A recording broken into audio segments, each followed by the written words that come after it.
should go to the opposition. ये government हमेशा opposition को निगलेक्ट करते ही आई और अच्छी बात रखने के लिए कभी मौका नहीं दिया।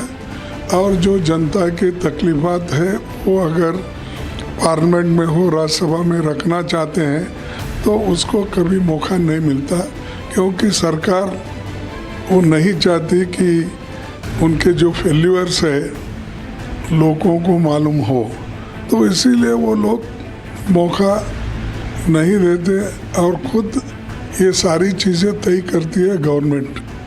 Allied Samajwadi Party also raised the vexed up government's diktat for the Kanwar yatra that has evoked polarized views across the country. Shiromani Akali Dal MP Harsimrat Badal said the opposition also raised farmers' issues and floods at the meeting. चाहे देश में फैलते हुए drugs का issue है, पानी कहीं पे फ्लड हो रहा है, किसान का उसका नुकसान हो रहा है, कई पार्टियों का एक राज्य में पानी के मुद्दे को लेके कुछ बोलते हैं, साथ के राज्य में जाके जैसे हमारा SYL का मुद्दा है, तो SYL चाहे कांग्रेस हो, चाहे बीजेपी हो, चाहे आम आदमी पार्टी हो, पंजाब में बोलते हैं कि पंजाब का पानी पंजाब में रहेगा, हरियाणा में हमारे मुख्यमंत्री जाते हैं तो मुद्दा का स्टैंड कुछ और हो जाता है और अदालत में कोई तीसरा स्टैंड है। सो ये एक बहुत बड़ा मुद्दा कि पानी का मुद्दा डिस्कस होना चाहिए ताकि सबका स्टैंड क्लियर हो और देशवासियों को पता लगे कि कौन सी पार्टी कहाँ पे खड़ी, ये दोगली राजनीति बंद होए। While Rajnath urged parties across the aisle to enable a productive budget session of Parliament, there are fears that the appeal to the opposition to end its disruptive ploys may again fall on deaf ears.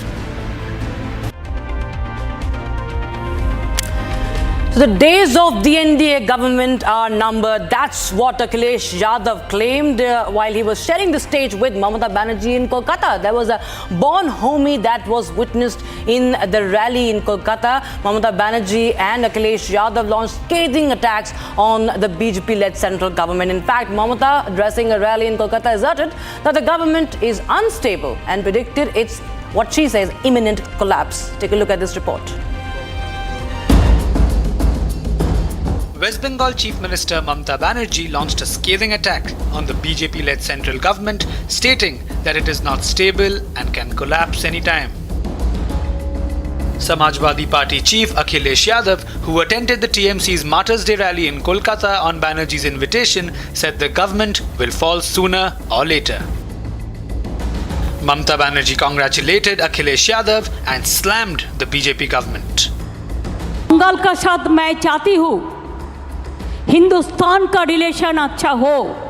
अरे शुरुआत हुआ आपका लिए, आपने आके हम लोगों को बहुत हम आपको शुक्रिया अदा करती हूँ।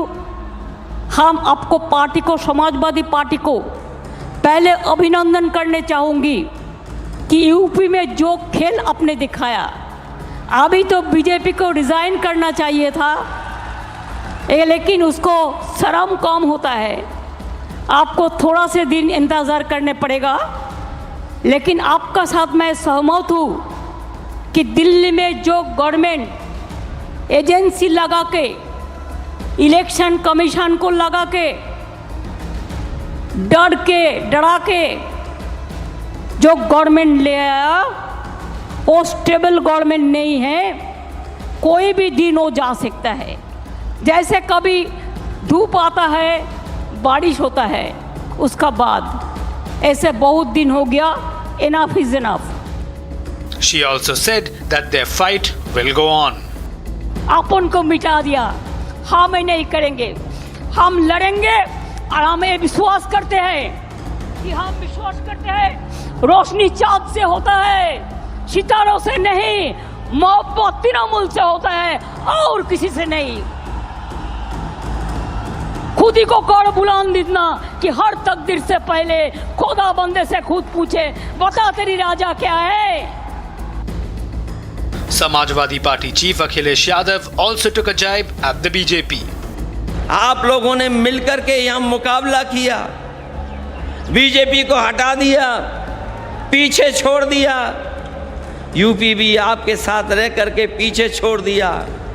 ये जो सत्ता में कुछ दिन के लिए आए हैं, ये कुछ दिन के मेहमान हैं। मैंने लोकसभा में भी कहा और आज भी कहता हूँ जो दिल्ली में सरकार में बैठे लोग हैं, वो सरकार चलने वाली नहीं है, वो सरकार गिरने वाली है।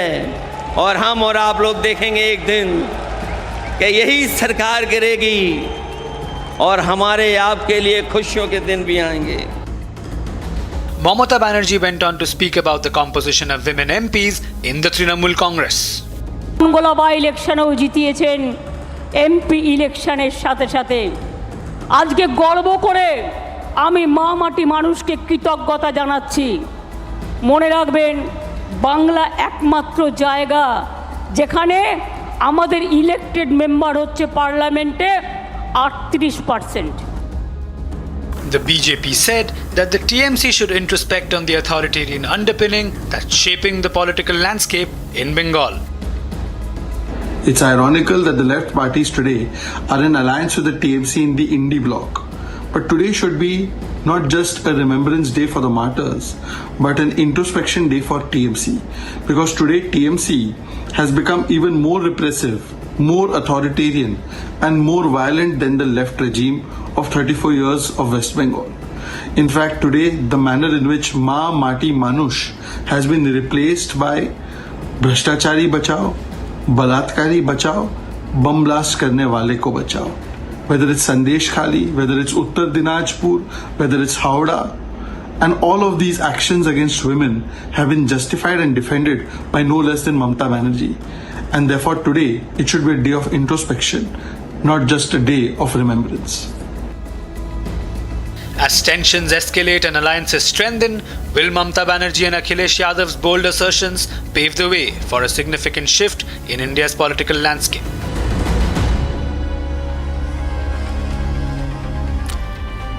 Now we shift our focus to Uttar Pradesh. The RLD is the latest party within the NDA to take on the Yogi government over the nameplate row in the state. The Yogi government's diktat to eatery owners to display their names for the Kanwar Yatra has drawn criticism from the NDA ally Jayant Chaudhary just after LJP's Chirag Paswan opposed the move. RLD chief Jayant Chaudhary says that no one considers religion or caste when it comes to accepting service at eateries, and that the Yogi government should reconsider this decision. Watch this report for more. Amid the firestorm over protests over the Yogi government's diktat to eatery owners for Kanwar Yatra, Jayant Chaudhary has put the NDA in a spot. Speaking to media persons, Jayant says service at eateries should not be viewed through the prism of religion or caste. The RLD chief adds that no one accepts service on the basis of religious considerations, as people across faiths cater to Kanwar pilgrims. While the UP government has defended the order, Jayant says the Yogi regime still has time to pull it back. इस issue पे हमारे प्रदेश अध्यक्ष बोल चुके हैं, वही party का stand है। और जो कावड़ लेके जाते हैं उनकी सेवा में सभी लोग लगते हैं। ना तो कावड़ लेके जाने वाला व्यक्ति कोई पहचान करता है, जो सेवादार है उनकी वो एक आशीर्वाद की तरह वो प्राप्त करते हैं, ग्रहण करते हैं और आगे चलते हैं अपने काम। कोई इस हिसाब से जाति या धर्म के पहचान करके सेवा नहीं लेता और ना ही इस मामले को धर्म जाति से जोड़ा जाना चाहिए। He adds that the Yogi government is adamant on not revoking the order, as a decision on it has already been taken. Several top opposition leaders have already come out against the order, calling it a divisive and unconstitutional one. कोई सरकार संविधान के खिलाफ order pass करती है तो भारत सरकार को उसका नोट लेना चाहिए, उनके पास अख्तियार है। ये इस तरह से जो ऑर्डर निकाल कर आर्टिकल 17 का वायलेशन है संविधान का, अनटचेबिलिटी को प्रमोट कर रहे हैं, राइट टू लाइफ के खिलाफ है, आप लाइवलीहुड के खिलाफ है, आर्टिकल 19 के खिलाफ है। और ये आप होते कौन है भाई? तो ये सिर्फ नफरत की निशानी है मुसलमानों के खिलाफ, खुली डिस्क्रिमिनेशन किए जा रहे, अपार्थाइड है, ये तो क्लियर कट अपार्थाइड है। और हम विकसित भारत की बात कर रहे हैं या फिर हिटलर की भारत की बात कर रहे हैं? With Jayant now coming out openly against the UP government's nameplate order, one has to wait and watch if Yogi blinks and bites the bullet.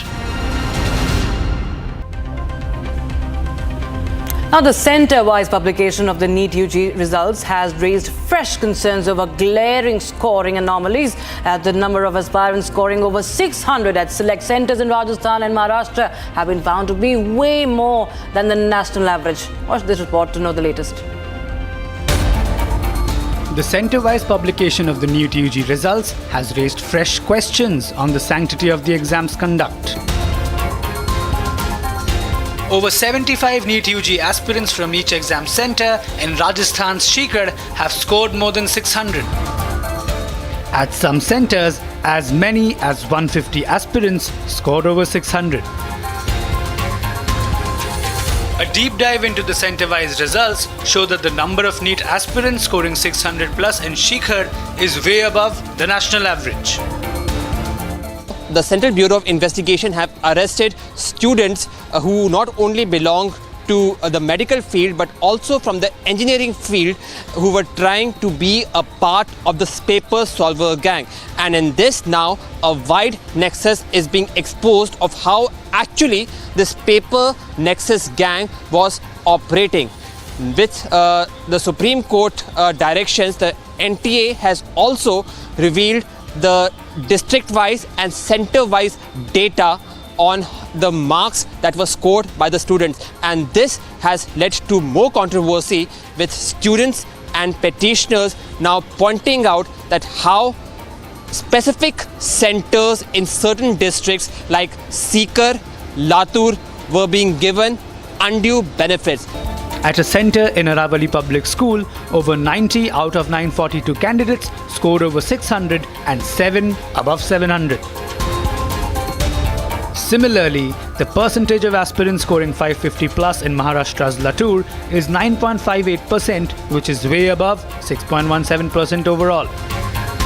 Meanwhile, Congress leader Gaurav Gogoi brought up the NEET concerns at the pre-budget all-party meeting on Sunday. With more anomalies coming to the fore, a lot more needs to be done to restore the students' faith in the country's system to hold exams. Now, major tragedy struck Kedarnath Yatra pilgrims as 3 have been killed and several injured due to a landslide near the Kedarnath Yatra mark in Chirbasa. Meanwhile, the search for other pilgrims also on the Yatra continues. Take a look to know the latest. A major landslide at Kedarnath Yatra at 7:30 a.m. has tragically killed 3 pilgrims. One person was also injured due to falling of stones from a hill near Kedarnath Yatra Marg, Chirbasa. Search for the other passengers continues. District Disaster Management Officer Nandan Singh Rajwar said that some passengers were reported to be buried under the debris due to soil and heavy stones falling. Rescue team pulled out 3 people from the debris who were found dead, and an injured person was pulled out after giving him first aid.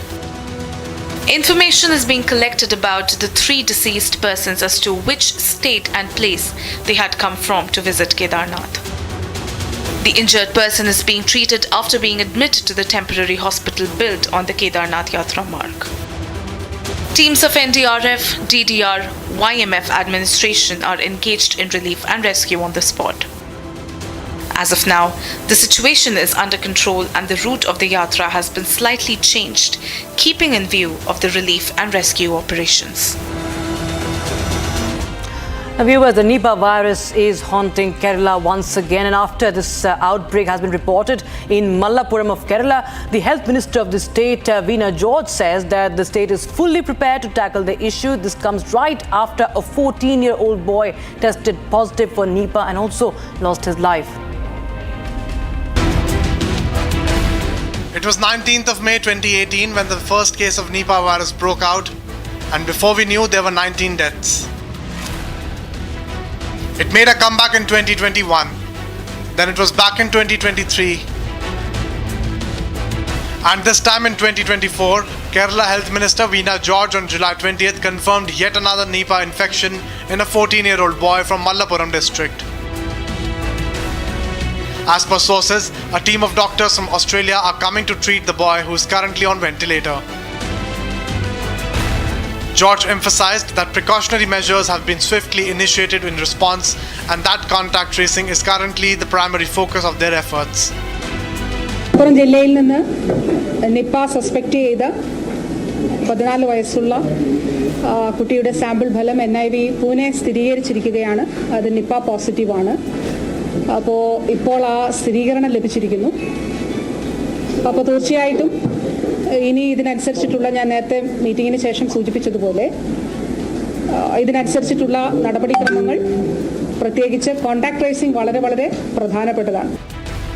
Authorities are currently categorizing individuals into low and high risk categories for targeted testing, while priority is being given to testing those identified in the high risk category. Kerala is on high alert after Health Minister Veena George has confirmed a 14-year-old boy from Pandikad in Malappuram district has been confirmed with the Nipah virus. Health Minister has stated that a high alert has been put out and the boy is right now being treated in Kozhikode Medical College. This is the 5th outbreak of Nipah in the state of Kerala. 19 lives have been lost so far since the very first outbreak in May 2018. The state government had announced recently that a special action calendar was being prepared for the prevention of a Nipah outbreak, which has haunted the state on 4 occasions in the past. Union Home Minister Amit Shah has slammed Jharkhand Chief Minister Hemant Soren, alleging land jihad taking place in Jharkhand. Shah, in a strong statement, said that infiltrators are coming inside Jharkhand and marrying tribal girls and siphoning their lands. Congress, at the same time, has also slammed Shah for making such statements. Stay tuned to Republic TV. We'll be right back after a very short break to keep you ahead of this story.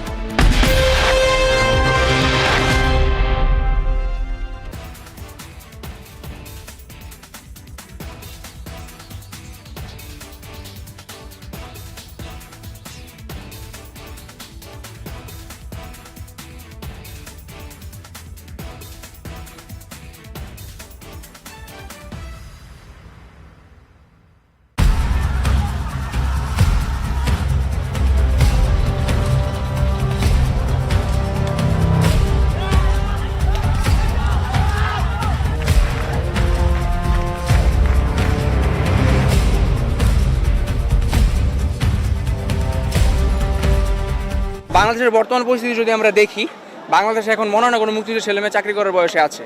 তো already যেহেতু accident সুবিধা পাইছেই, সেহেতু আমরা মনে করি নাতি নাতনিদের সুবিধা পাওয়ার দরকার আছে। কেন দরকার নাই? কারণ আমি যদি মুক্তিযুদ্ধ করি, আমার ক্ষতির কারণে হয়তো আমার ছেলে মেয়ে ইফেক্টেড হবে, নট তার নাতিপুতি। এজন্য মুক্তিযোদ্ধাদের একটা জেনারেশনকে যেহেতু সুবিধা দেওয়া যায় এবং যেহেতু দেওয়া হয়েছে, এজন্য আমরা এটার বিরুদ্ধে প্রতিরোধ করছি, আর দেওয়া যাবে না। এবং আমরা কিন্তু কোটা সম্পূর্ণ বাদ দেওয়ার কথা বলতেছি না, আমরা বলতেছি সংস্কারের কথা।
And now let's take a quick look at some stories from across the country.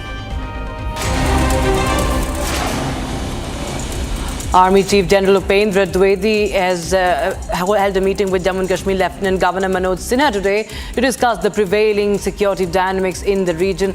General Dwivedi assured the Lieutenant Governor of a synergistic approach by the armed forces and security agencies to tackle the current situation and maintain peace and stability.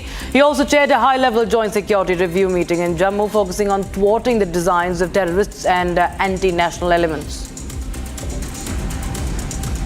Bathinda police have arrested 3 drug smugglers and recovered 1.5 kilograms of heroin, marking a significant crackdown on drug trafficking in the region. The operation highlights the ongoing efforts to combat drug-related crimes in Punjab. Bathinda शहर के अंदर हमारे जो है SP city, DSP city 1, SHO कनाल, इनकी team का input था। इसमें पीसीआर का भी इनपुट रहा। तो इन्होंने जो है एक नशा तस्कर, नशा बेचने वाला जो व्यक्ति है तरसेम सिंह उर्फ सोमा, उसको गिरफ्तार किया है। उसके साथ ही करणप्रीत सिंह को गिरफ्तार किया और इनसे जो है 1 किलो 5 ग्राम हेरोइन बरामद की गई है, 2 कार्स बरामद की गई हैं और 2,65,000 रुपए का ड्रग मनी भी बरामद किया गया। The Kerala Health Department confirmed that a 14-year-old boy from Malappuram district has tested positive for the Nipah virus, making the 5th occurrence of this infection since 2018. Health Minister Veena George informed the media that the Class 9 student, a resident of Pandikar, is in fact he lost his life after testing positive. Reacting to rumours about DMK Minister Udayanidhi Stalin potentially being appointed as the Deputy Chief Minister of Tamil Nadu, the AIADMK leader D. Jayakumar remarked that Udayanidhi's only qualification is being the son of MK Stalin.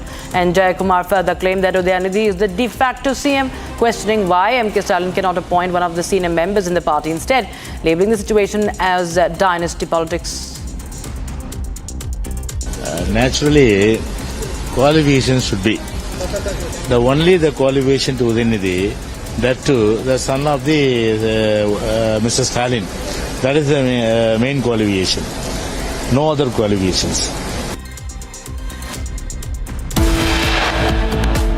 Union Home Minister Amit Shah has slammed Jharkhand Chief Minister Hemant Soren, alleging land jihad taking place in Jharkhand. Shah, in a strong statement, said that infiltrators are coming inside Jharkhand and marrying tribal girls and siphoning their lands. Congress, at the same time, has also slammed Shah for making such statements. Stay tuned to Republic TV. We'll be right back after a very short break to keep you ahead of this story.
International Monetary Fund has upgraded India's FY25 growth forecast to 7% and has maintained the status of the country as the fastest growing economy.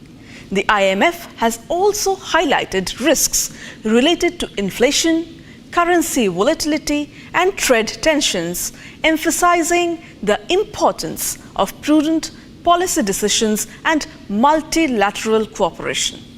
In this backdrop, the Union Budget 2024 is a crucial pivot for the economy and its growth over the next decade. I am Sharmila Bhaumik, and joining me on this episode of Nation Wants to Grow, we have with us Ms. Nirupama Soundararajan, founder and partner, Policy Consensus Center, Mr. Jyoti Malhotra, Managing Director, Volvo Car India, Saurav Kumar, Vice President, India of Global Energy Alliance, and Rajat Tandon, President, India Venture and Alternate Capital Association. Ladies and gentlemen, welcome to Republic Business on this pre-budget roundtable discussion. Nirupama ji, starting with you, the sentiment of the economy is really upbeat this time, but what exactly is the country expecting from the finance minister as the budget is about to roll in a few days from now? Thank you. I think the biggest ask would be in terms of employment. I think there's been a lot of discussion about whether the growth that we are seeing is compounded with the kind of employment requirement that we have. And I think the biggest criticism has been that we're not probably generating as many jobs as we need to. And I think that will have to be a very, very big focus in this budget. And I hope that the finance minister will therefore look at certain kinds of sectors, particularly within the manufacturing sector, that can help generate growth. Because the other answer to the employment question is entrepreneurship in India. So what is the entrepreneurship climate as you see it today in India? The role of the private capital, the recognition of the role of the private capital, which is going to foster up the entrepreneurship in India, is going to be very critical. And that is where the ask for this asset class or from this industry of IVCA will be, more and more recognition of the facts. And I'm happy to get into some of the asks as well as we go along. But yeah, entrepreneurship is what we have, is what we have to nurture, and we have to make them to stay in India and make for India. So entrepreneurship critically drives aspiration. It's, as you would agree, that India is increasingly becoming an aspirational country. Right. And we get to see a lot of that in how Indians are increasingly buying automobiles. So Jyoti ji from Volvo can add into that India's consumption of automobiles has been on a steady rise. But even as we see that, there is a certain inclination towards EVs, and that is also the country's ambition to become more and more, energy efficient. So what do you see? Where is the trend going? As far as budget is concerned, and I'm talking from an automotive industry perspective, I think we talked about manufacturing. Automotive contributes almost 50% of the manufacturing sector, right? And there is a clear, I would say, movement towards EVs globally as well as in India. And for India, I don't think there is a choice, because I think if you look at the data, I think more than 40 among the top 50 most polluted cities are from India. So we need to make change faster than anybody else. And EVs are a solution. I think EVs have come to a stage where they are commercially viable, and with the support that government is giving. So EVs are being adopted, government support or otherwise. I think EV is the future for us. So if I talk about cars, I think close to we sold 4.1 million cars last year in India, which is like third largest. But 2% of that is only right now electric. But it is double than what it was last year. I think this will continue. It will continue to grow at a much faster pace. But if you see different segments, the segment which we operate in, it's already 8%. If you look at three-wheelers, it's already very high. So I think different segments within the industry are adopting it at a very fast pace. But there are a few things which are still, I would say, create a bit of a hassle. For example, charging infrastructure. I think this is one of the key things I would say from the government side, because we want to reduce our dependency on oil imports, and EVs is a big solution for that. And I think one of the investments that we expect or support that we expect from this budget is, number one, I would say EV policy continuity. And second, I would say is about, I think, putting a lot of infrastructure support on the charging, setting up the charging infrastructure. Saurabh, you are from the Global Energy Alliance. As Jyoti was just saying that EVs are in the interest of the country's growth forward. Does it also aid India's interest in energy conservation? India does not have a choice at this point in time. Let me just begin by saying why this issue is so very important. If you look at, we have set ourselves a target that by 2047 we will be a developed nation. Now, if you look at the growth trajectory of any country, including China, as far as development is concerned, they have used cheap fossil fuels to develop. What India is trying to do and will do for sure is that we are doing this development, economic development with clean energy. Now, this has 2-3 very major critical issues that we, first of all, there is no way, there is no background to this, and India has to learn to do this on their own, which I think we are very much capable of. And if you look at the policies of the government in the last 10 years, it demonstrates this thing.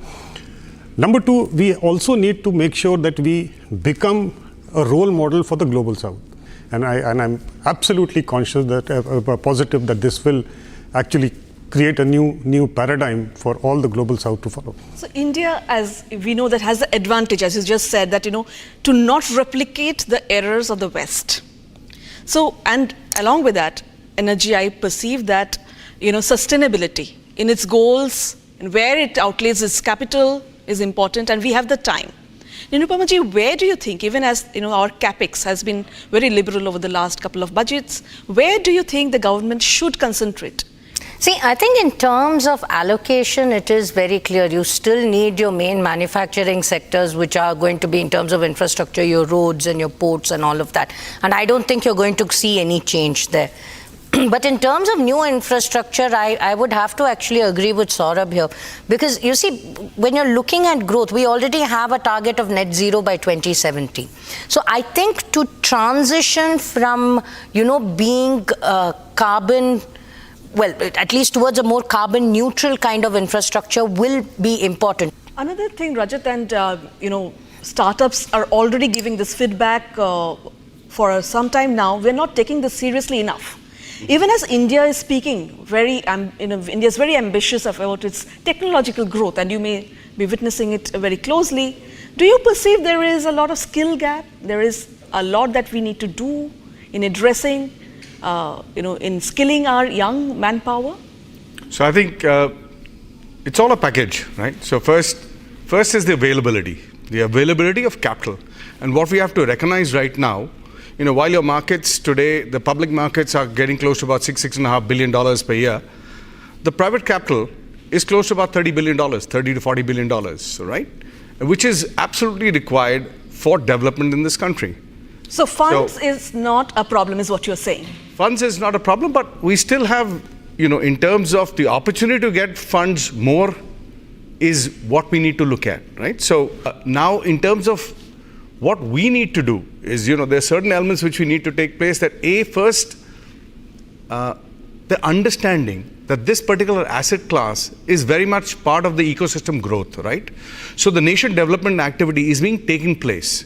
Now, as an investor, it's just not capital which is invested into these, as you say, startups, but today I would say a lot of focus has to come on the scale-ups as well, because that's what's going to get your country to go to the next level, and areas where we can discuss across. So certainly it's not just the money, but there is development activity, right? So there is nurturing of these people, of how to go to market, right? How to build your companies, how to scale your companies, how to efficiently manage these companies, how is the governance going to be in your setup. So there's a lot of skill which comes on along with it, which needs to be packaged together. So just to give you one kind of a number, like every 1 crore which is put into this asset class is kind of generating close to about 5 crores of revenue, right? Okay. With about 5 jobs, right? And if you multiply by the and even the taxes are about a 1.2 crore. So those are some of the statistics, and if you multiply by 34 billion, right? So what is that you're looking at? It's a very large amount of opportunity for the country. Scaling, yes, as the opportunities come in, right? We know that AI today is the buzz where we're talking about. Years ago, we were talking about MALI, right? So before that, fintech, edtech. So India has been health tech. India has been a pioneer in all these elements, right? Sort of taking you slightly beyond automobiles, but to the larger context of manufacturing in India. We see that India has a great opportunity because the world is looking for a China plus one option. Now, we've seen Apple doing so well already, and we've seen a slight movement in the semiconductor industry. The government has its intention in the right place in boosting the manufacturing sector, but still, why are we not catching up on speed? Is it the lack of private capex? Is it the lack of correct channeling of funds? What exactly are we lacking? No, so obviously I think government has very clear intentions of Make in India. I think government really wants to. They have come out with a lot of PLIs and a lot of other supports which are already existing here. But if you see, it has started to make some difference, but not to the scale and level we would have expected. I can talk from automotive perspective, for example. But I second you with that. Clarity, consistency, and transparency seem to be the topmost ask for even our industry. Absolutely, for anyone. Yeah. If you are putting money, see, it's for business and it's for long run. And if things change, I think every industry probably has a horizon on which they can really work on. And a continuity of policy is always important. So I think if there is any support or any policy which has been announced, if there is a sunset clause, okay, this policy is going to last till so and so time, it will make it much more certain. That is number one. So I think that sort of assurances is very important. We are talking about budget, and I think on one side we look forward to budget to come with some new policies and new announcements. But if you see from a global investor perspective, they want continuity. So they don't want any disruptive changes or something big come in. And I think when it comes to manufacturing and investment, to attract more investments, what we need is this sort of very clear policy which continues for a long term. Talk to the industrial body and then make it in such a way that it sort of really attracts everyone and makes practical sense to come in and invest in India. Everybody, you're right, everybody wants to come China plus one. Yes, everybody is interested to come to India. But you have to make it more conducive for them to come here and make a difference. So I think continuity and listening to what the industry needs will make a big difference. So political stability also leads to continuity, and we have that. Currently is my study of the situation. But what do you think is the world looking at India? What is the world's response to India when it comes to how our manufacturing sector is growing? Are we doing the right things, or we still have scope for improvement in certain things, especially when it comes to robust manufacturing growth? So I think, look, given the fact that China economy is slowing down, for sure, and in the requirements of particularly the clean energy equipments or EVs or is growing not just in India but globally. And therefore, India is becoming an investment destination. I mean, we also have USA coming out with policies like the Inflation Reduction Act, which is attracting manufacturing there. But largely, India has the cost advantage as compared to any other nation. Also, one more thing I would add to what Jyoti said is that a lot of manufacturing, regardless of the PLI, has not happened because you have not generated demand domestically. And that's really important. I'll give you an example for the battery where there is a PLI for advanced cell chemistry. Now there is not much demand for energy storage in India still. You cannot, as a manufacturer, while policy stability etc. is important, but my demand generation is also important. This is not a retail product. This will either go to an OEM like Volvo, or it will go to stationary storage. This country, if you want to go towards clean energy, needs a lot of storage. All these new technologies, new ways of working in particularly energy and any other sector needs that kind of a skilling. So I'm looking at all these announcements hopefully in the budget next week. Right. Nipah ji, you started with the unemployment conversation, but everyone in India is currently talking about the rate of inflation. unless the inflationary conditions in India are tamed, even the accelerated growth may or may not drive the sort of impact that we want to see in the cost of living, etc. So where do you think the dangers lie? Generally speaking, I don't think it's too bad, given that your growth rate is also pegged for 7%. There is growth that is happening. So I don't think inflation currently is as big as an issue. But it's something that one has to constantly keep an eye on. You have a new generation of people today who like to spend on themselves. Yes. You see, so the kind of spending pattern has also changed. I think the basket of goods has also changed. One, because of economic conditions, but two, also because there's been a generational difference in terms of how one approaches. But having said that, savings is important, and I think there is a lot that is being done to encourage savings. Is that how India is increasingly going towards the capital market? The sheer number of, the number of demat accounts which have opened up in June. So from a savings economy to an economy which loves to invest, that's a huge transformation. Yeah. And how did this come about, Rajat? If you I think you had set the tone right when you said, look, there is a basket of goods and availability. Yes, we all love saving in the beginning. Yeah. But I would say this is the time for wealth creation. All right. Today, at least when I speak for the alternate or the private investment asset class, 85% of the money is still global. Right, and one day this will go back. 15% is only domestic. Now, we have to make sure that the access to investments or access to this asset class is more widely for the domestic folks as well. If we have to be the 10 trillion, we need about 5 to 6% of the GDP coming into this asset class for us to grow. And I think what my message is, yes, this is the time that we should be creating wealth for majority of us and help to broaden the pyramid of taxation so that there are more wealth created. If I can just quickly also add, and I think you make a good point. See, with capital markets, and if you look at how capital markets have evolved in India, I think it's only been in the last 5, 6 or 7 years that you've actually seen capital markets leading to capital formation.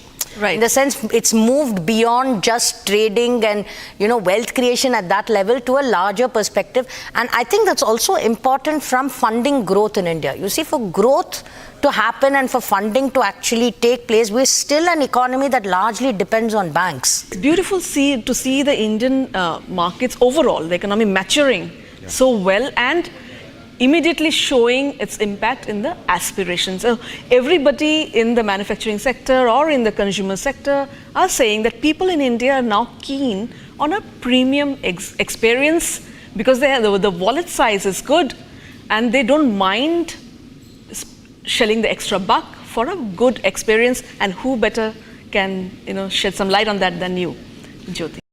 No, for sure. I think India, as we know, we talk about all the time about the demographic dividend. I think India is a young country and all the young people are ambitious, and as we heard, I think they are consuming in a very different way. They want experiences. I think their priorities are very different than maybe when we were growing up. Now it's very, very different, so which is good because this boosts a lot of consumption.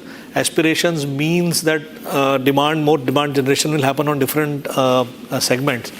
And one of the key drivers in my view, ultimately, see, we are talking about becoming 5 trillion economy or third biggest economy, but I think that the key is GDP per capita, right? We need to ensure that it's not just the quantum which grows, but per capita, I think we really need to grow. Because what we have seen, if you compare, I can talk about, let's say, from a cars per capita versus GDP per capita, there is a direct correlation. And we are still, if you look at, we see a lot of cars around us already, but the real thing is that we are still, in terms of per capita cars, we are very, very low, even now. We are far behind many other countries whom we cannot think of. But right now we are around $2,500 GDP per capita. Maybe, I think one of the goals we should have is not just talk about the top end, but I think GDP per capita. Because then we can really unleash these ambitions of younger generation. And I think I can, for example, let me tell you about the luxury cars. We sold over 4.1 million cars last year overall, but luxury car is only 1%, which is a direct reflection of, I think, wealth in the country. 1% customers are buying a luxury car, but this can grow. So the mood is upbeat ahead of this union budget. Nirupama, I would ask you for your 3 quick wishes for the Finance Minister for Tuesday. I think largely I'd want, on the macro level, I'd want something where you're concentrating on basically your sustainability, net zero targets, and building infrastructure there, and on employment.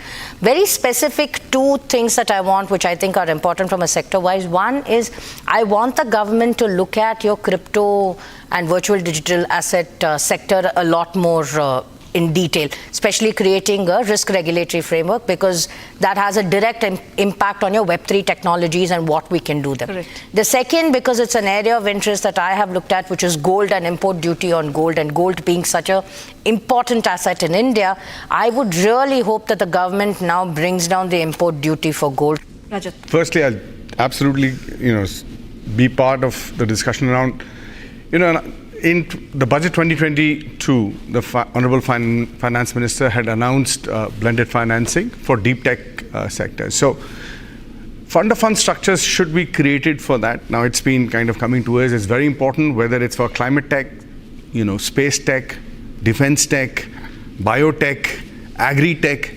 These are some of areas where the government can put an X, and there are very successful pooling models where the government can participate. Whether it's, SIDBI did a fantastic work on this front.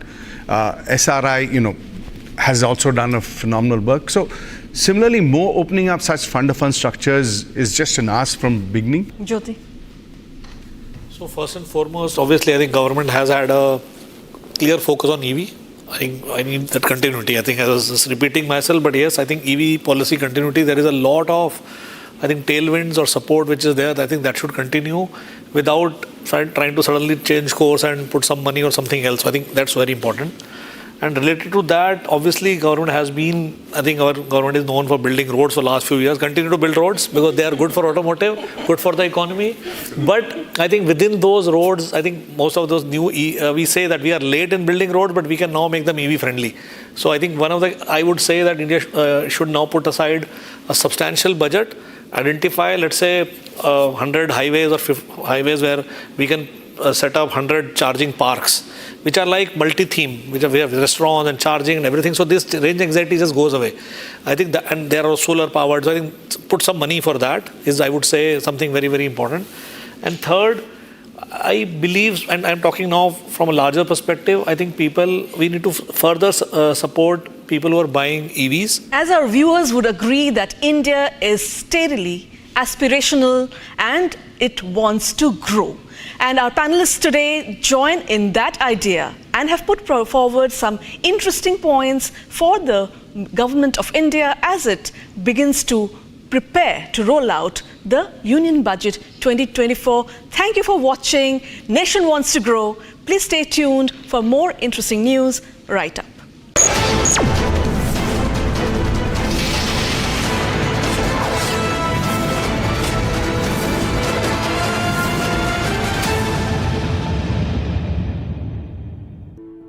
In the India Today Best Universities 2023 survey, India's #1 ranked universities in various streams are JNU Delhi, Amity University, AIMS Delhi, IIT Delhi, and National Law School Bengaluru.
From Asia's largest news headquarters,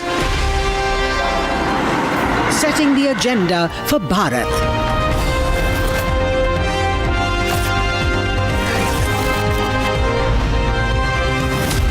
You're watching Republic.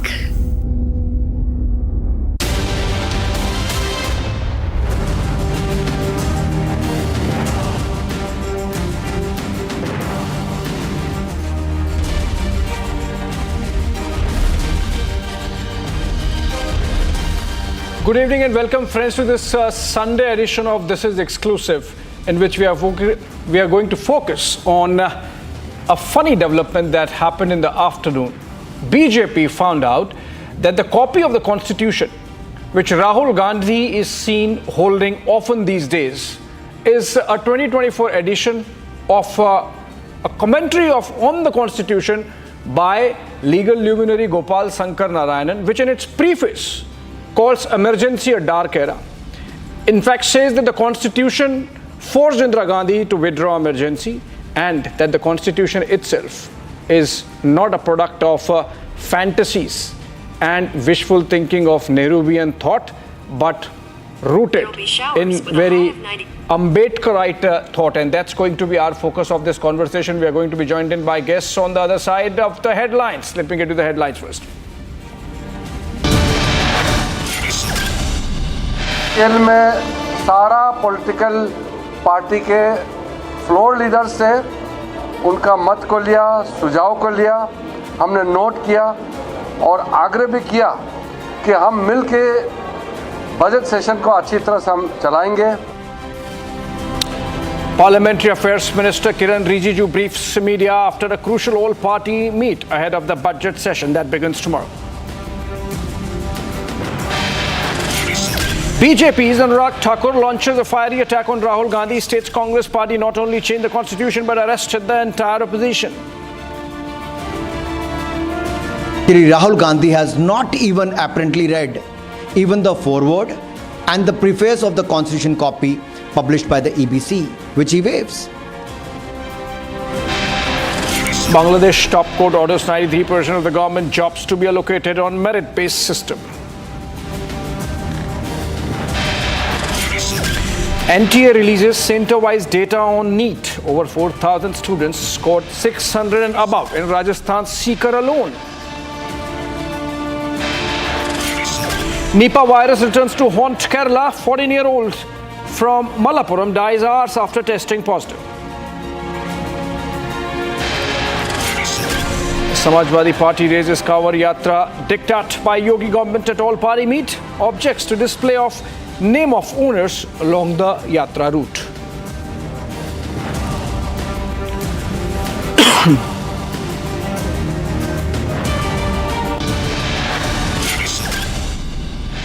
Well, finding that the copy of the Constitution which is held by Rahul Gandhi actually slams Congress Party for the manner in which it shadowed the Constitution during the dark era of emergency. BJP's Anurag Thakur has launched a scathing attack on the party leader Rahul Gandhi over the use or abuse of the Constitution as a symbolic prop. Thakur also accused the Congress of disrespecting the very Constitution which Rahul Gandhi is seen holding these days. Let's listen in to what the BJP leader said. Then I come back with an interesting conversation. Anurag Thakur has slammed Rahul Gandhi over India's safe constitution cry.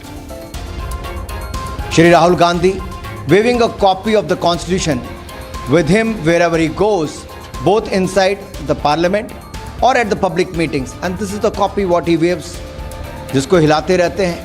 What is hilarious is that Shri Rahul Gandhi has not even apparently read even the foreword and the preface of the constitution copy published by the EBC, which he waves. Had he read it, he would have answered when I asked how many pages the original constitution has. He would have known how the generations of Gandhi dynasty has been exposed for their systematic assault on the same constitution. Lok Sabha's leader of opposition, Rahul Gandhi, has time and again waved the constitution or used the copy as a mere prop. Anurag Thakur reminded the Congress of the fact that the constitution has already been amended by them over 80 times. From Nehru ji to Indira Gandhi ji and then till Manmohan ji's regime, more than 80 times the amendments have been made. और कहते हैं ना कि आत्मा को ही संविधान की ख़त्म कर दिया गया था, किसी और ने नहीं, ये कांग्रेस पार्टी के द्वारा किया गया। तो श्रीमान राहुल गांधी जी, केवल संविधान की कॉपी को लहराइए मत, पढ़िए भी, और ये जो हिपोक्रेसी है इसको छोड़ दीजिए। Thakur also went on to say that the Congress should clearly address what Indira Gandhi did during the emergency days. कि संविधान की पुस्तक में कितने पन्ने हैं? राहुल जी, आज मैं पूछता हूं कि राहुल गांधी जी जिस संविधान की कॉपी लोगों को दिखाते हैं, उन्होंने उसकी भूमिका, प्रस्तावना, प्रीफेस पढ़ा भी है। इसलिए बड़े बुजुर्ग कहते हैं कि नकल करने के लिए भी अकल चाहिए, और इन्हें अगर अकल होती तो पहले संविधान पढ़ते और कम से कम ये जो कॉपी दिखाते इसको पढ़ते। जिसका पब्लिशर का प्रकाशित ये संविधान, ये जो कॉपी है, ये आजकल राहुल गांधी लिए चलते हैं। पहले इसकी भूमिका पढ़नी चाहिए और देश को बताना चाहिए उसमें लिखा क्या है। There have been 108 amendments, but the fact remains, only 8 of them were under Narendra Modi's tenure. Republic has accessed some literature on the constitution. What do they say? The literature mentions that the constitution is not directed by Nehruvian thought. As the war of words over the constitution is on the rise, the big question remains: when will the India Alliance stop using the sacred document as a mere prop? All right, joining me for this conversation on this broadcast, Charu Pragya, spokesperson of the BJP. She's joining us live from Delhi. Also, Renu Mittal, senior journalist, generally leans towards the Congress party, sometimes takes very neutral stand also. But I would want to begin with you, Renu Mittal, just to make you familiar with what the story is about. Essentially, what the BJP has found is that the copy of the constitution, which Rahul Gandhi is seen waving these days very often, is actually the Constitution of India, coat pocket edition by Gopal Sankar Narayanan. And this is published by Eastern Book Company. So now that's the story. In this edition, Gopal Sankar Narayanan, while writing the preface, clearly says that, and I'm quoting Renu Mittal for your benefit, in the preface, which obviously is typically the first couple of pages of any book, where he says that our constitution was crafted by the finest, most emancipated minds of the time, and thankfully not directed by the confused Nehruvian social policy that guided successive governments. You think Rahul Gandhi picked up the copy without even bothering to read the preface of the constitution which he's holding? I think that, these issues are just nitpicking. It doesn't make it neither makes head nor tail. The fact is that the constitution became a big issue in the general election. Mr. Anurag Thakur is parroting whatever his leader Narendra Modi is asking him to. You must remember that just when the 18th Lok Sabha was formed and after when the speaker's election took place, the first item on the agenda that the government put forward through the speaker was the issue of emergency. That means they wanted discord. They wanted conflict in the House. They didn't want a smooth running, as the opposition was saying that we are willing to do and discuss all issues. Now the fact is that Anurag Thakur is himself out of a job. So what he's doing is he's parroting whatever his Prime Minister is telling him to do. The fact also is that the Dalits of this country, and when the issue of the Constitution came up, did not vote for the BJP, which cost them a lot of seats. And regarding this, it was one of those things that hit Mr. Modi very badly. So what we are looking at now is a situation where he's trying to bring in emergency into everything. It happened 49 years ago, for God's sake. I mean, they have apologized time and again. Nobody said the emergency was right, but it's over and done with. Let's move on. Let's talk about what our kids are going through now, this NEET, and what is the huge amount of scams that are taking place. So it's what, whether he's read the constitution or not is Rahul Gandhi's headache. I'm not here to answer for him. What I am saying is that there are much bigger issues that you should also be looking at. And why are we nitpicking on something like, has he read the constitution? Ask him. I don't know whether he's read it or not. How can I speak for him? The fact remains that, constitution is a symbol also of what this country stands for. If whose edition it is, what it says, the constitution remains the same. No? It doesn't matter. So whether it's Nehru against Nehruvian vision, or it's against Gandhian vision, or it's against the Indira Gandhi's vision and all, it doesn't really matter. No, Renu Mittal, are you suggesting that it does not matter if Rahul Gandhi even bothers to read the constitution, a copy of which he is holding? I don't know whether, you're asking the wrong person. I'm not in the Congress party. And I'm sure even Congress persons wouldn't know. If you ask them, has he read the constitution? We don't know. You have to ask him directly whenever you meet him. The fact is that he has raised a big issue which has hit a chord with the people, that this government wanted to make certain basic fundamental changes to the Constitution of India, and that hit home, and that hit the BJP very hard. And today the BJP and particularly Mr. Modi is not able to let go of that. He is very, very upset at the fact that he didn't get a majority, because the Constitution issue played out, the Dalit issue played out, and a large number of sections of this country did not vote for the BJP. And what happened in UP? The fallout of that, we can see it happening now on the ground. The way what they are doing to Mr. Yogi. So the fact is that these are things which are a fallout of the 2024 election, and it's happening. The right or wrong of what you say would be contested by Charu Pragya, but isn't it really embarrassing that irrespective of whether Rahul Gandhi has read this particular copy of the Constitution or not, the minders of Rahul Gandhi who handed him over that copy should have at least read the preface, for God's sake. Doesn't matter, I think. Because the second thing the preface says, and I should quote, the second thing the preface says, and that should be embarrassing for the Congress party and for Rahul Gandhi. I hope he changes the copy when he goes to the parliament tomorrow or day after. And I'm sure he would be repeating that, the prop thing with Constitution. The preface also says, were it not for the strength of this document, Indira Gandhi would not have been compelled to end the darkest episode in independent India by ending the emergency, and the nation's poorest would not have been empowered by the Right to Information Act. Now, you see, the fact of the matter is, Renu Mittal, that it's not just the BJP which thinks that emergency was a dark era. It's the people of the country. Charu Pragya, would you want to contest Can I just say a word on that? I think that every citizen of this country feels that emergency in any form, overt, covert, wherever and however it takes place is wrong. It is the darkest hour of the country, and nobody can defend it. The Gandhi family as himself, how does BJP announcing Samvidhan Hatya Divas on emergency becomes an issue to protest? The Congress party should gracefully accept, okay, fine, we made a mistake, make it, we'll participate.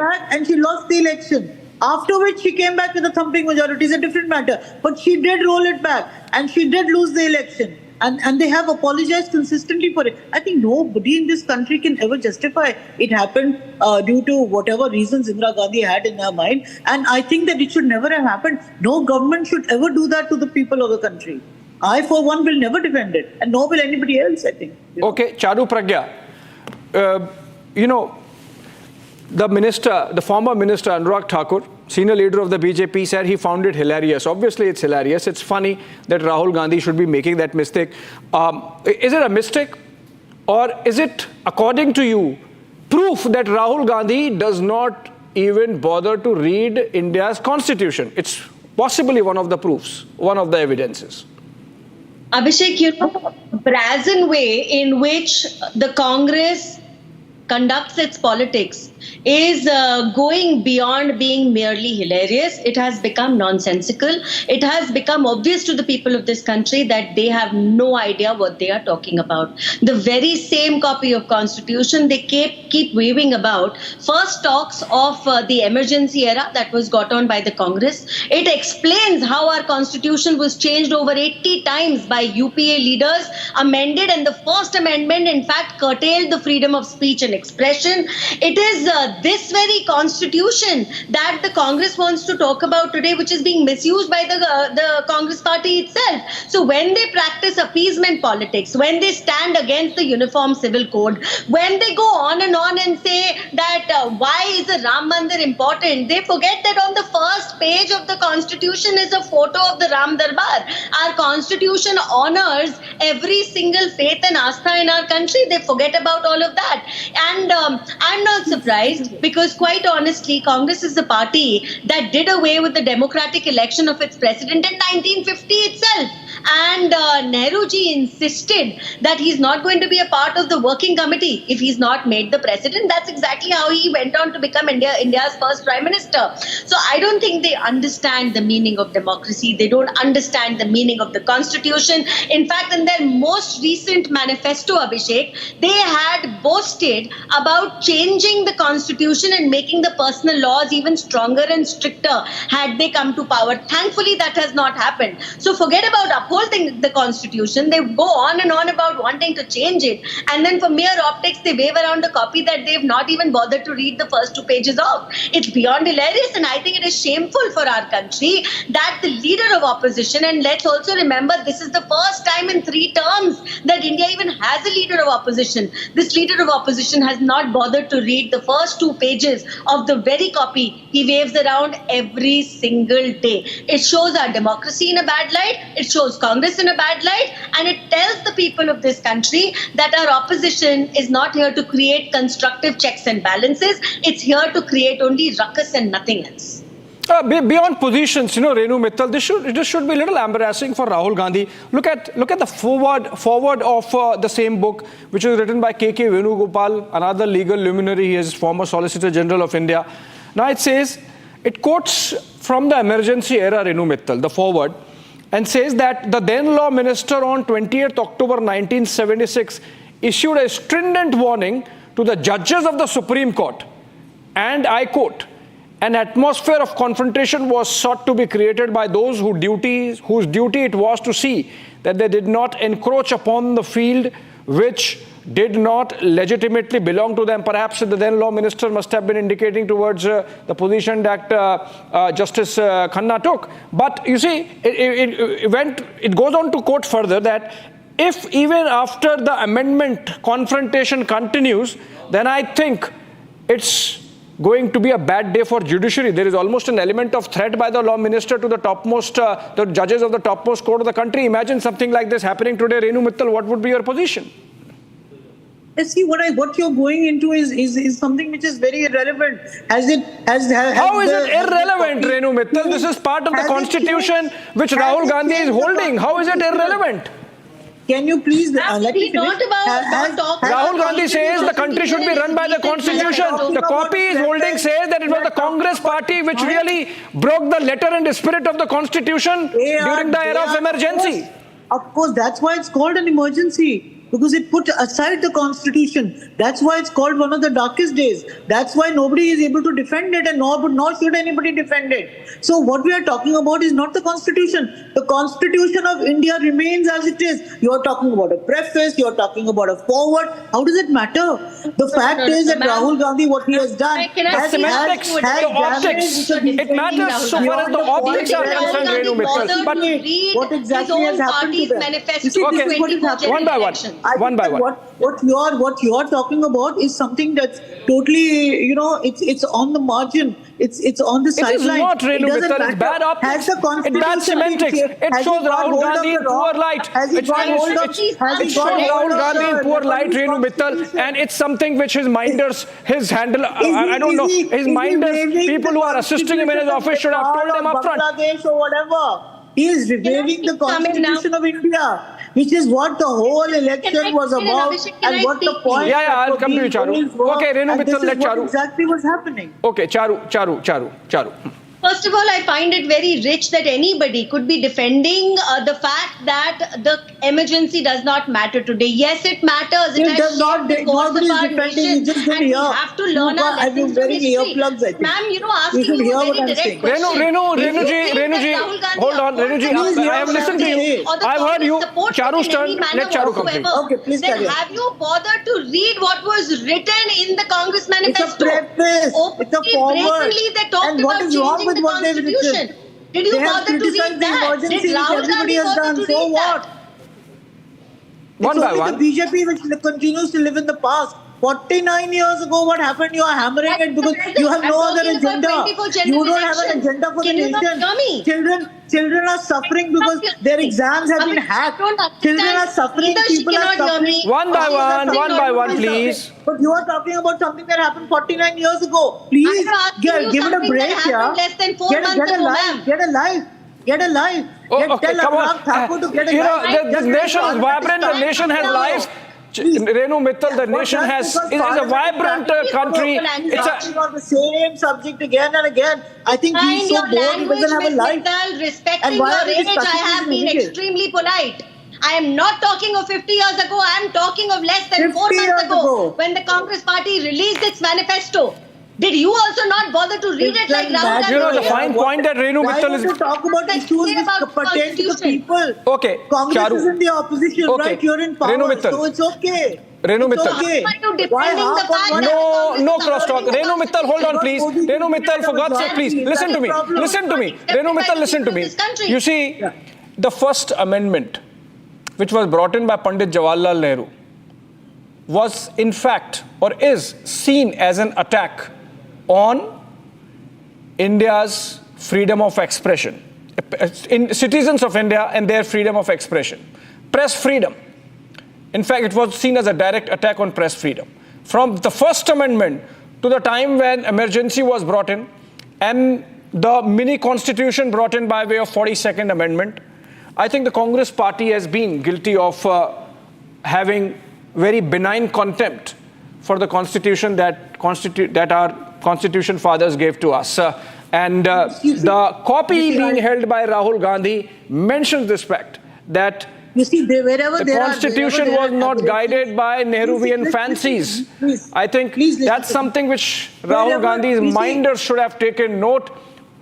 And in the interest of better optics for their leader, they would maybe perhaps make that change the copy of the constitution that Rahul Gandhi perhaps again would be carrying to the parliament. It doesn't matter. That preface and all doesn't matter. What I'm saying is, wherever the Congress has gone in for aberrations, wherever it has done wrong, I remember we marched against that defamation bill that Rajiv Gandhi brought. We all, as journalists, stood up and we fought against it and he took it back. Because what he was doing was, maybe he didn't realize it was wrong, but it was taken back. He did listen to the people. It was taken back because the constitution is a vibrant, organic document which will not take that kind of throttling for long, Renu Mittal, and that's why the emergency was taken back. Of course, Indira Gandhi also came back to power, but that's how vibrant our democracy is, and it's going to remain like that, irrespective of what position on the constitution Rahul Gandhi takes. At least he should be reading the preface. But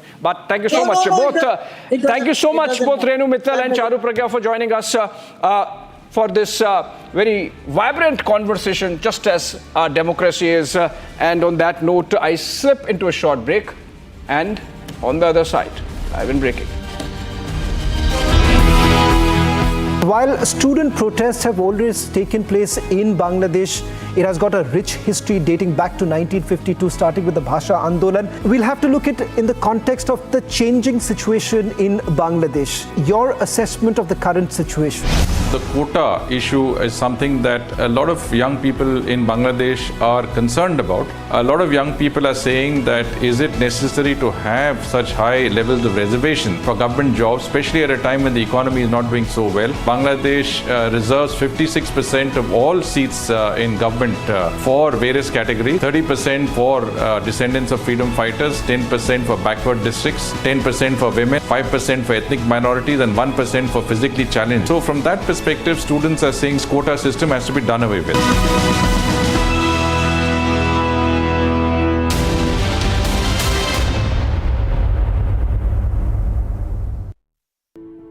In the India Today Best Universities 2023 survey, India's #1 ranked universities in various streams are JNU Delhi, Amity University, AIIMS Delhi, IIT Delhi, and National Law School Bengaluru.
Days after the Chandigarh-Dibrugarh Express derailment in Gonda,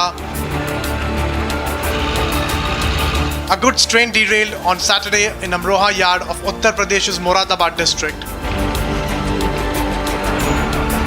While nobody was injured in the accident, 15 trains were either cancelled or diverted after the incident disrupted the train route.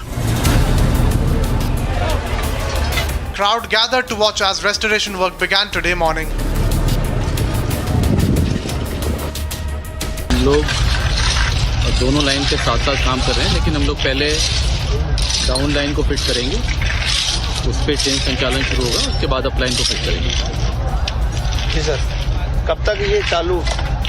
Down line पे हमें लग रहा है अभी से करीब लगभग 2 घंटे और अप लाइन पे करीब 6 से 8 घंटे और लगने का अनुमान है। While student protests have always taken place in Bangladesh, it has got a rich history dating back to 1952, starting with the Bhasha Andolan. We'll have to look at it in the context of the changing situation in Bangladesh. Your assessment of the current situation? The quota issue is something that a lot of young people in Bangladesh are concerned about. A lot of young people are saying that is it necessary to have such high levels of reservation for government jobs, especially at a time when the economy is not doing so well. Bangladesh reserves 56% of all seats in government for various categories, 30% for descendants of freedom fighters, 10% for backward districts, 10% for women, 5% for ethnic minorities and 1% for physically challenged. So from that perspective, students are saying this quota system has to be done away with.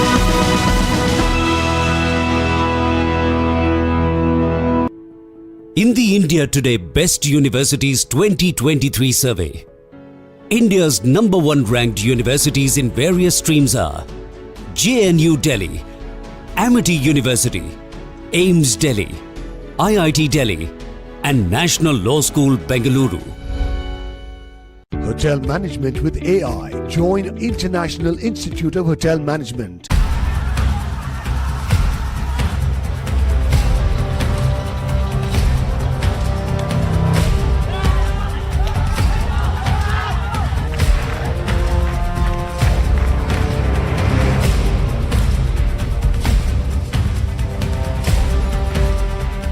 বাংলাদেশের বর্তমান পরিস্থিতি যদি আমরা দেখি, বাংলাদেশে এখন মনে হয় না কোনো মুক্তিযোদ্ধা ছেলেমেয়ে চাকরি করার বয়সে আছে।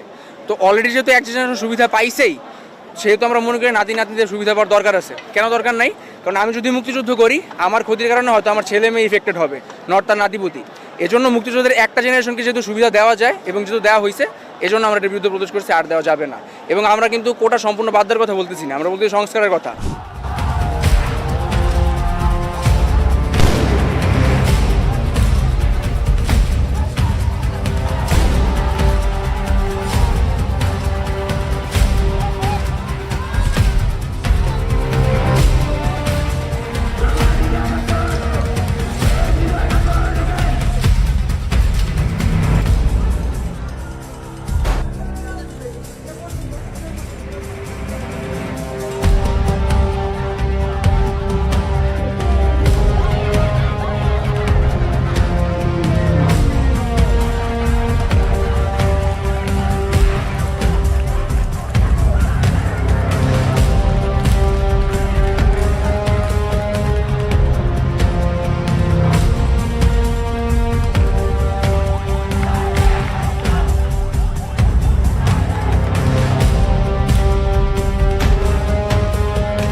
Bangladesh is on the boil. Protests are taking place on the streets of Dhaka and various other cities in Bangladesh. Are these protests spontaneous in nature? Is there a foreign hand? To answer these questions, joining us on our special show, the interview, is former Foreign Secretary, a career diplomat, Ambassador Harsh Shringla, who's also been the High Commissioner to Bangladesh, and many would say perhaps he's the best person to put this into perspective and help you understand as to what is behind these protests. Thank you very much, Ambassador Shringla, for joining us on this broadcast. Let me straight away begin by asking you, is there much more than what meets the eye right now? Because many would say that while student protests have always taken place in Bangladesh, it has got a rich history dating back to 1952, starting with the Bhasha Andolan. But we'll have to look at it in the context of the changing situation in Bangladesh. I want to start by asking you your assessment of the current situation. Thank you for having me on your show, Shavon. You're right in saying that students have always been a sort of sensitive index, a barometer of public opinion in Bangladesh right from the early days. I recall that when I was there in 2018, students had come out on the streets to protest traffic accidents and the lack of observance of traffic rules, and clearly that was a big issue then, and students had a real reason to come out. And similarly, the quota issue is something that a lot of young people in Bangladesh are concerned about, because quotas were instituted in 1972 after Bangladesh gained its independence, essentially to provide for the descendants, the children and descendants of freedom fighters, something similar to what we did after 1947, when there were various facilities for descendants of freedom fighters. But 53 years after Bangladesh's independence, a lot of young people are saying that is it necessary to have such high levels of reservations for government jobs, especially at a time when the economy is not doing so well. So there are underlying factors to all of this, and we all know that Bangladesh reserves 56% of all seats in government for various categories. 30% for descendants of freedom fighters, 10% for backward districts, 10% for women, 5% for ethnic minorities, and 1% for physically challenged people. And so from that perspective, students are saying we want a more level playing field now, and this quota system has to be done away with. And those agitations that took place earlier this year, last year actually, government had actually conceded the point. Government had agreed that these quotas should be done away with, and took a decision to that effect and conveyed that to the students. But certain freedom fighters went to the courts, and the High Court stayed that order. So what government is saying is that, look, this is a matter which is sub judice. Sheikh Hasina herself came on television to address the nation, and she said, look, we are with you. in this whole business. But until the court pronounces on this issue, government, the executive, is really not in a position to act on it. But what we will try and do is to get that decision as early as possible. And I also heard that the Bangladesh government had asked the courts to bring the decision out as early as tomorrow, that's Sunday, which is a working day in Bangladesh. So from that perspective, I think you have a government that is trying to reach out, that's trying to engage on the genuine demands of the students, have also offered a dialogue. But what we've seen over the last day or two is that the movement has taken a political turn. The opposition Bangladesh National Party, the BNP, has got involved in this business, and this is strange because the BNP did not agree to participate in the last two general elections, so they have not been a participant in the democratic process, but they are obviously ready to go out in the streets and fish in troubled waters, so they are there. You also have the Jamaat-e-Islami, which is associated with the pro-Pakistan movement during the 1971 freedom struggle. And their youth wing, the Chhatro Shibir, is also part of this movement now. And of course, you also have those elements, especially the pro-Pakistan element that is very unhappy with the government of Prime Minister Sheikh Hasina for having gone after them hammer and tongs. There's a very significant sentiment in Bangladesh that those who perpetrated genocide in 1971, responsible for a very large number of deaths of people, a rape of very large number of women at that time, should have been brought to justice, and there was a very strong call for retributive justice, and Sheikh Hasina responded to that because she herself is a victim of that movement, and she herself, I think, felt that there was a strong sentiment that very major violators of human rights in 1971 should be brought to book, and a number of people, whether it is the Jamaat-e-Islami's the president of the Jamaat-e-Islami, or people who were involved in heinous crimes, war crimes in 1971, were actually brought to the gallows and executed after a court war crimes trial took place. So these elements are very, very strongly, I think, opposed to Sheikh Hasina for what she's done, and I'm not surprised that there are reports that Pakistan's ISI is also dabbling in this movement, and some support is being given to them to be able to take that movement forward in an anti-government perspective. That's an interesting point that you make, because with regards to the Pakistani ISI's alleged involvement, and also the role that the BNP plays. For our viewers to understand this, BNP is the same very party which decided not to participate in the elections, as you highlighted. I also want to bring in the focus on what the BNP essentially did just before the elections that were held in Bangladesh, knocking at the doors of the Joe Biden administration, hoping that there would be some sort of a US intervention really taking place.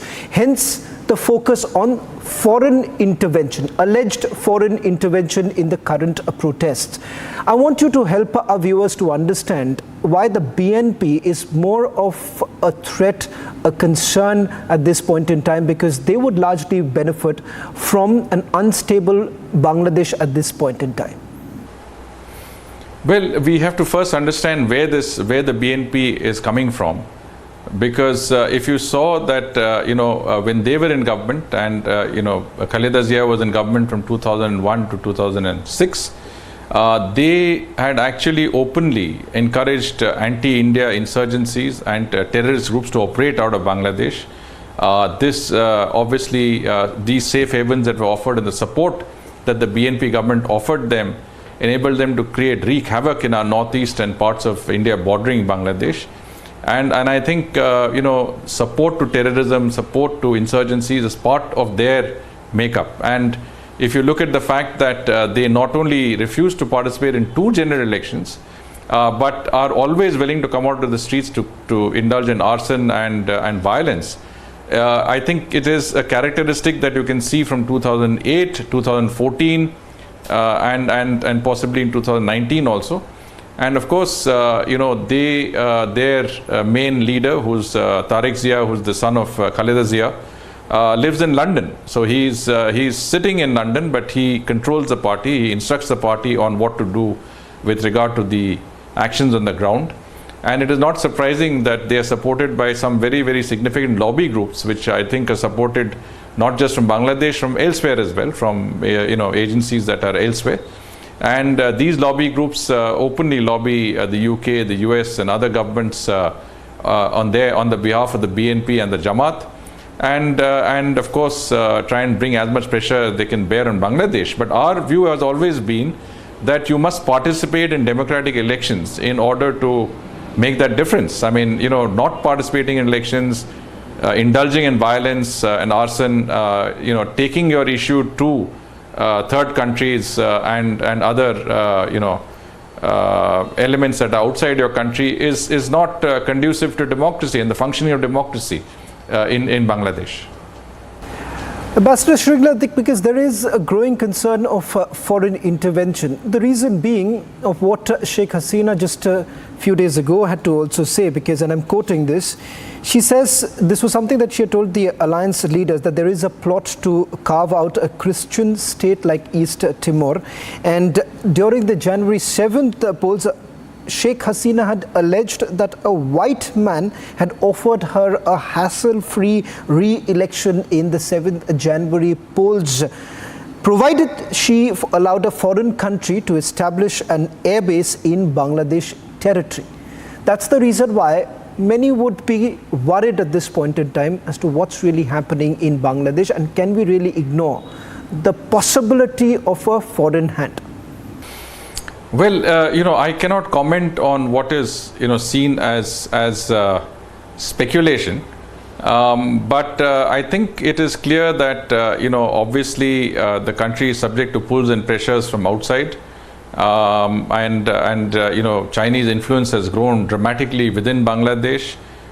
They have not only extended loans, to Bangladesh, but also in a certain sense, I think, there is always the risk of Bangladesh going the Sri Lanka way because of an over-dependence on those loans. The link between China and the Bangladesh army also is a matter of concern. And I think Bangladesh, it's important that Bangladesh maintains its territorial integrity and sovereignty, and that for us, Bangladesh has to be a partner country with whom we have strong people-to-people connect. We certainly want Bangladesh to be a peaceful and stable neighbor, and we don't want to see great power rivalry in Bangladesh. We want to see Bangladesh free of those pulls and pressures, but those can't be wished away. And with an increasing Chinese involvement in Bangladesh, it is bound to give rise to other interests coming in. And I think it's important for Bangladesh to have a balanced policy where they are not tilting too much to one side or the other, and that I think is very important, considering that there have been attempts on the Chinese side to have a preponderant role in Bangladesh, through loans, through grants, through essentially a policy of that lacks transparency, a policy that I think to my mind would lead to indebtedness. Also a garnering of resources, whether it is the question of ports, providing defense equipment, having submarines, supporting submarine bases. All of this is a matter of concern. And once you start pandering to those interests or allowing those interests to come up, I think you will automatically invite a certain level of trade power rivalry, because there will be an attempt at balance. And so I think it is a salutary lesson that you should not be too preponderantly engaged with any party that seeks to bring a certain level of militarization, a certain level of vested interests into the country that is ultimately not in your long-term interests. I mean, India has always pursued a policy that is based on mutual respect for their sovereignty, and of course everything that we do has to be of mutual benefit. So whatever we do has to benefit both Bangladesh and India, and vice versa. And that policy over the last 15 years has held us in very good stead. And over the last 10 years, I think we have achieved more with Bangladesh than we have achieved in the last 35 years of its existence. So when Prime Minister Modi and Prime Minister Sheikh Hasina refer to the relationship as a Shonali Adhyay, I think it is a reflection of the sort of progress that we have made and the tremendous gains that have been to the benefit of people of both our countries. Bangladesh has ensured that no terrorist activity, no radicalism, no insurgencies from their territory can impact on India. And in our turn, we have ensured that we have provided very, very concessional loans and grants to Bangladesh. We have looked at every way of supporting Bangladesh in its developmental journey. And from that perspective, I think the two countries have come a long way. And the people of both our countries have benefited greatly. But that is a relationship that is unique. And we don't want a great power interest to come in. We don't want a, sort of a great power rivalry in our immediate backyard. Ambassador Shringla, since you make a mention of China, and this is something that, while one would say, is it some sort of a speculation or not, but one can't really brush aside the fact that there is a sequence of events. On 8th of July, you've had Sheikh Hasina visiting China. And look at the developments that took place. The meeting that lasted with the Chinese President Xi Jinping was less than about 30 minutes. No minister called on Sheikh Hasina. She was supposed to talk about the $5 billion loan from China. There's no word on that. And given the fact that many had touted, particularly the Western media, as a failed trip of Sheikh Hasina to China, and just about a following week later, you see the kind of protests that are taking place on the streets of Dhaka. Is there any sort of correlation? Well, let me narrate a small story on which is very much relevant to what you're saying. In 2017, when I was High Commissioner in Bangladesh, just before Sheikh Hasina landed on a state visit to India, I was at the airport and I was surprised to see that the Prime Minister drove up. And this is a surprise because this was not part of the protocol. But Prime Minister himself came to the airport. He received Sheikh Hasina. And this is one of the first times that the Prime Minister had done that. He had only done that for President Obama and the UAE Crown Prince at that time. And I think the impact it created on Sheikh Hasina, the Bangladesh delegation with her, and the entire country was electrifying. Now, contrast it with what happened when Prime Minister Sheikh Hasina went to China, and the reports we hear was that Xi Jinping said that basically deal with our Prime Minister. As you say, he gave half an hour of cursory attention. I think even at the level of the Prime Minister, the attention was not what Bangladesh expected. Bangladesh is a sovereign country. They are sensitive about these matters, and it does make a difference when you're treated like a junior partner rather casually. And this is the contrast between our handling, and we always treat Bangladesh as an equal partner. We have always looked at Bangladesh as a friend, and I think we have never try to use our preponderance in terms of size, our economy, etc., in any manner that is detrimental to Bangladesh, when we have any engagement with them. So I think it is something that did impact adversely on the Bangladesh psyche. I don't think people in that country liked the way their leader was treated, because at the end of the day, she represents the country. And clearly that has had an impact in terms of what Prime Minister Sheikh Hasina also said. She said that the Teesta project is something that she would prefer that India takes up and not China. So essentially, that and the linkage with the fallout in what is happening is circumstantial. I cannot comment on that, but nothing can be ruled out in today's days of real politic and interference that countries habitually do in other countries' affairs, especially when there is an opportunity to, as I said, get involved in muddied waters. Ambassador Shringla, since you make a mention of the Teesta restoration project, which is a $1 billion project, and Sheikh Hasina, very uncharacteristic of a head of the state to essentially say something like, China is ready, but I want India to do the project. China's made us an offer to us. They did a feasibility study. India has also made an offer. We'll do a feasibility study. She's essentially seen as giving a larger priority to India at this point in time. Do you believe the kind of statements that Sheikh Hasina has made in favor of India, something that has irked the Chinese, and it could have its own ramifications? How do you really look at it? Because this is a critical project as far as India is concerned. India's geopolitical standpoint on this entire matter makes it very, very clear that the proximity between India and Bangladesh becomes abundantly clear from this very project. So as I said, it is, clearly this is from Bangladesh's perspective an important project. It involves development of the Teesta Basin downstream of Ghazaldoba and Dalia, which are the 2 points that the Teesta crosses the international border into Bangladesh. And the fact that the Prime Minister of Bangladesh has indicated a preference for India to do it tells its own story. So as I said, everything is circumstantial, and you can only infer from comments and from various press reports that you see. But clearly, I think there is a preference and there's a recognition of India's, I would say, very, very positive, friendly approach to Bangladesh and respectful approach to Bangladesh. And in contrast, I think there is a certain sense that the Chinese have not really reciprocated in the manner that Bangladesh would have wanted. So you can only draw inferences. I mean, I cannot say with any level of certainty that there is a link between the two.